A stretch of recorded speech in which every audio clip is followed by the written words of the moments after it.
Hola, benvinguts a Paper i Píxels. Avui toca paper i píxels.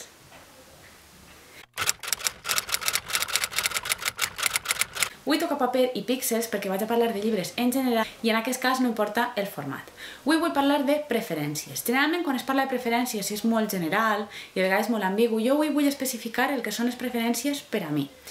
La gent que ja em coneix o els que ja heu vist alguns vídeos d'aquest canal sabeu que entre els meus autors preferits es compten Juan José Millás, Neil Gaiman o José Saramago. Però dins dels autors preferits són autors de compra automàtica per a mi. Són autors dels quals no necessite informar-me ni quin és l'argument de l'obra que van a traure, ni si aquesta història en concret m'interessa. Sé que si l'han fet a ells i està a punt d'eixir, la vull llegir, la vull tindre, me la vull comprar, vull que me la regalen, vull anar a la biblioteca, el que siga. Però aquesta obra caurà en les meves mans segur. Per a mi és una garantia. Tinc altres autors que estan entre els meus preferits perquè m'agrada molt com escriuen, però de vegades depèn molt de l'obra. A mi, per exemple, m'encanta Paul Auster i crec que és un gran autor, escriu molt bé, però no totes les històries m'agraden, m'encanten igual en general. La majoria sí, per això està entre els meus preferits, però no necessàriament. Ahir sí que m'agrada, per exemple, primer informar-me de què va o llegir un poc sobre l'obra que està a punt d'eixir. En altres casos, el que és preferit per a mi és l'obra i no necessàriament l'autor. A mi m'encanta i m'impacta moltíssim durant la meva infància La història interminable, però Michael Ende no és un autor preferit per a mi en general. És només aquesta obra. Jo he llegit altres obres seues, però no han tingut el mateix impacte o emoció per a mi. Per tant, no és l'autor en general, sinó aquesta obra en concret. I després tinc els que són dubtes. Dubtes perquè no he llegit altres obres i no sé si es convertiran en autors de compra automàtica per a mi. A mi, per exemple, un dels meus llibres de capçalera és el Fahrenheit 451 de Ray Bradbury, però no he llegit més obres de Ray Bradbury. Tinc la intuïció que si en lleig més probablement es convertirà també en un autor preferit, però no ho he experimentat encara. I dins del que són les preferències n'hi ha una diferència molt subtil.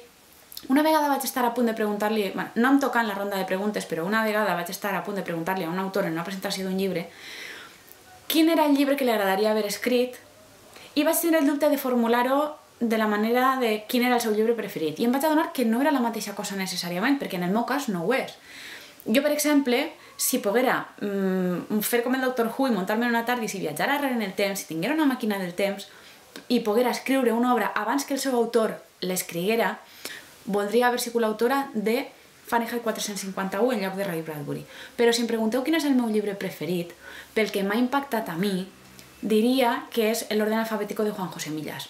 Millás de vegades ja vos he explicat que tracta el llenguatge com a un personatge més, sobretot després de l'orden alfabètico passa també ara en l'última, en La mujer loca, i de vegades lleig frases i dic, és que és exactament el que jo hauria dit i com jo hauria dit, i és com si es clavara en el meu cap. Llavors, crec que tinc la possibilitat d'haver escrit una cosa així si se m'haguera donat l'ocasió. Per tant, de vegades m'agradaria haver escrit això, però com que tinc la sensació de que podria haver-ho arribat a fer, simplement es queda en la meva obra preferida, perquè és com si m'haguera llegit la ment i ho haguera fet. Però si jo diguera m'agradaria aspirar i hauria volgut, esta obra voldria haver-ne sigut jo l'autora i passar a la història com a autora d'esta obra, diria el Fahrenheit. El Fahrenheit per a mi tingué un impacte brutal i a dia d'avui continua sent un dels meus llibres de capçalera, són dels que jo cada certs anys torne a llegir. Jo rellig molt el Fahrenheit, m'encanta i trobo que és una obra. Trobo que encara no m'he atrevit a llegir res més de Ray Bradbury per si em deceben o no m'agraden tant, perquè la tinc en un pedestal, però crec que és una d'aquestes obres que si aconseguira escriure un llibre com el Fahrenheit ja no necessitaria escriure més, perquè ja hauria fet la meva aportació a la història de la literatura i ja podria morir tranquil·la. Ja no caldria que escriguera res més perquè allò hauria complit.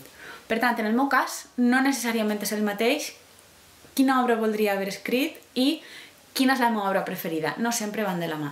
Si en el vostre cas no esteu d'acord o voleu discutir o voleu aportar-me casos sobre preferències o autors de compra automàtica o voleu comentar-me quins són els vostres preferits o quins són els vostres de compra automàtica o quin llibre hauríeu volgut escriure, per favor deixeu-me com sempre tot en la secció de comentaris.